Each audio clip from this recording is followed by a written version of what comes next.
All right. Hello, good morning. I think I'm live. Good morning. Hi. So I keep thinking I've had enough PROoxia sessions, but there's always more to say. What's going on today? Well, I just came out of a week of film producing and created a 50-minute kind of groundbreaking, pioneering film. I've been making films for years. It was an oxygenated idea I had back in the year 2000 when Macintosh computers came out with the ability to produce your own DVDs. So I jumped right on that, started working with blue screen. I had a hobby of using dollhouse miniatures. So I created miniature sets and started producing films. Just kind of 20 years ahead of my time, apparently. So I was invited to produce a seminar for the American Psychological Association on my work in the arts. Women take meaning, psychotherapy, neuroscience, narrative abilities, and culture from music. And yes, there's a lot of culture and inspirations and stimulants from music. And that's the work that I have specialized in for years, working with severe Alzheimer's patients. So I was going to make a film of my studies and the history of it and such. And well, I knew I had to make this thing for about, 5 or 6 weeks, I suppose, maybe a little longer. And I thought, well, how is this going to shape out? I know it's going to work out because I have some experience making films. If I had to make one tonight to show on, CBS, I would do it. It would make itself. We've talked about the last session about how the stained glass jewelry made itself in the flow of doing it. Well, a job well prepared, a job well envisioned, a job, I wanted to make mosaics for years. I'm like, I would love to get my hands into a mosaic and see what happens. I'd also love to do pottery. I've never done pottery with a wheel and such, but wow, I would love to do that. I planted the seed of wanting to do that. And that is part of preparing the garden to reap the produce, reap the final activity. So I knew this film was coming, and it was going to be a 15-minute film. Oh, I'm like, I have to really pack it in for that. And so it was, I didn't spend a lot of time on it because I was up in the Hamptons having fun with my friend. But when I did have time or sitting on the beach, I think, golly, how's that film going to be? And I do have my PhD in communication, which, I don't know what even that means, but I know I have to engage them with the story. That's a transportation. The subconscious brain, when it's fueled with oxygen, will do it for me. It ended up 50 minutes, and I needed a film producer, editor friend to help make a lot of decisions, because I had about an hour and 40 minutes of footage that I thought was valid, that could go into a longer film, but it needed to be a lecture level thing. So my friend Liz Lockhart, who's a producer in this area and a good friend of mine, I asked her if she would help me, and she did. Thank goodness. It made my week a lot easier. I provided the footage, I provided the timings, the suggested segments, and she took some of those segments and, created even a finer story. So that's working with the team. Yay! I'm finally working with a team. I love it. That was part of my oxygenated vision 25 years ago when I started my digital studio, 20 years ago, I guess. I wanted a team of 25 people. Well, I'm starting with one. I work with teams, actually. And I was able to talk about my studies, and I definitely had teams working on those studies. So if you have time and are interested and are, in my family of viewers, please join me on August the 7th at 2:30 to 4:20. The film will be premiered at around 3 o'clock. We'll introduce the other panelists at the American Psychological Association, and it will be a live, red carpet. Actually, the red carpet is the half an hour before, where people come and greet, and I'm going to play background music that is for normalized adults and therapeutic, settling, relaxing, hopefully enable to focus. I'll play a little Debussy. I'll play some Bach. That'll get your minds thinking because there's a thought process to understand the methodology. It's not like traditional music therapy, that's for sure, but it's good. It's groundbreaking. Great. We need to be open-minded. So I'm going to play about a half an hour before, maybe sing a little bit in the background. So what happened this last week? Well, I could have easily panicked. And run myself ragged. A little bit of that did happen because there are things I had to do. Definitely, I had to do an email. I had to contact that person. I had to make a list. I had to put the program order for Liz. I had to put the video clips. I had to, I asked her to take the clips out of a larger running film of one of my pilot study patients, and had to learn how to use StreamYard to create my PowerPoint slide talks, which I did. That was, it was driven. I was a little driven. I wouldn't say I was stressed.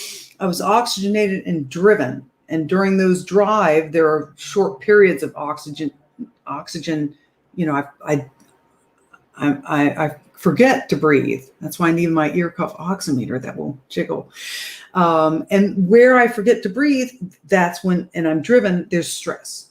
Okay. And that drives a wedge into the activity.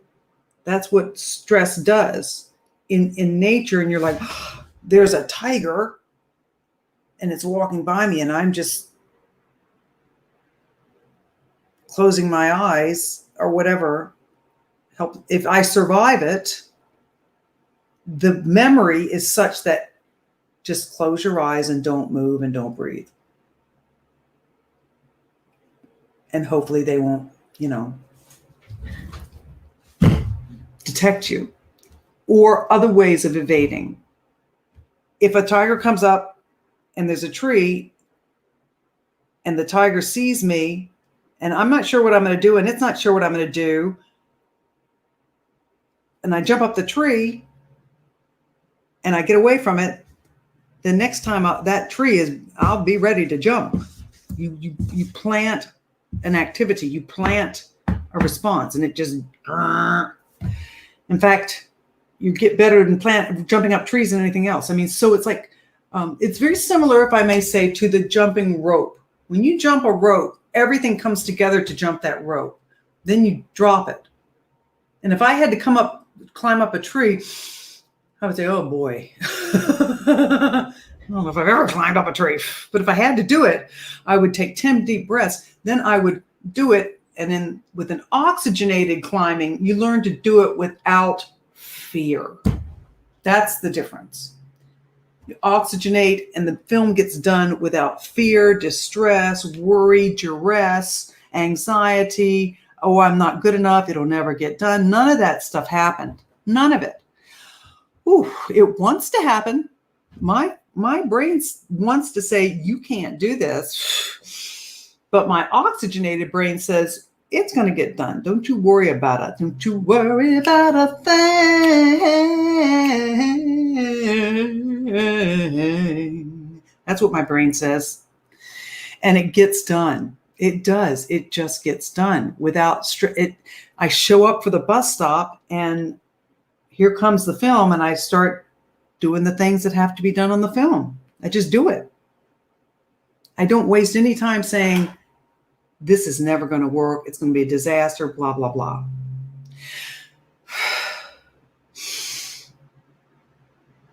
And that is the journey. That is evolution. That is taking the benefits of what this planet has provided us. I'm in a room full of plastic. There are no tigers. There are no bugs. There are no tarantulas. There are no mosquitoes. There are no wasps. There are no snakes. There are no this. There are no that. There are no people coming at me with a club. There's no,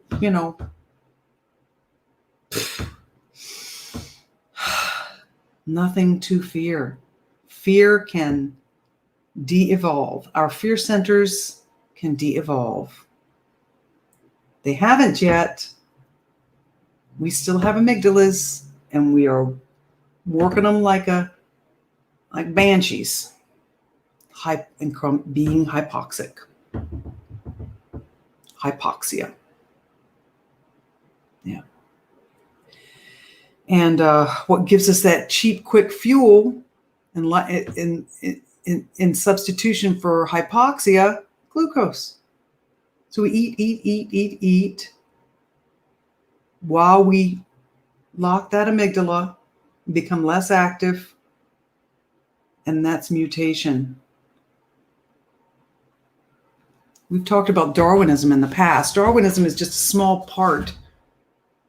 Oh my God, if you're living in a jungle where tigers are walking by all the time, I suggest you pack up your palm leaves and get out of there. Or whatever you're... Pack up your arrowheads and get out of there. Go find a nice beach somewhere. I think that's what we did. So 90% of Darwinism is fear, right? Darwinism is the amygdala. Bye. Goodbye, Darwin. I love you. Goodbye. I will transform in an environment that I love to be in. I will transform in an environment of safety and of science and of music and of art and plants that I've got growing on. I will find as much nature as I can. I will go to the beach. Thank you. And I will stay oxygenated, and my body will continue to evolve on an oxygenated brain, breath. And I made a 50-minute film last week in 9 days. Bada, bada, bada, bada, bada, bada, boom. It made itself. That's the point. The jewelry I talked about in the last thing, it made itself. And I can't wait to just show up at that bus stop again. We can evolve on oxygen and keep our mitochondria strong, healthy, bolstered to fight COVID. Get the heck out of here. Athletes and younger, stronger, less obese, less comorbid, less hypoxic. Get out of here. It doesn't have a chance. We are not its target. So, oxygenation,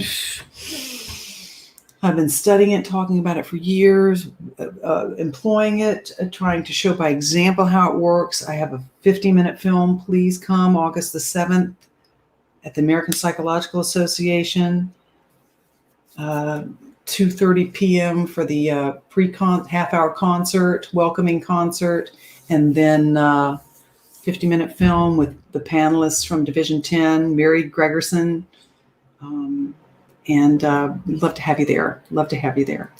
Thank you so much. Breathe on and dream big. Make a lot of plans. Don't plan the results. Stay oxygenated. Show up to the bus stop and let it happen. And get in the flow of getting it done. Be it a piece of jewelry or a 50-minute film. And that, my friends, is a breathing lesson. See you soon. Cheers.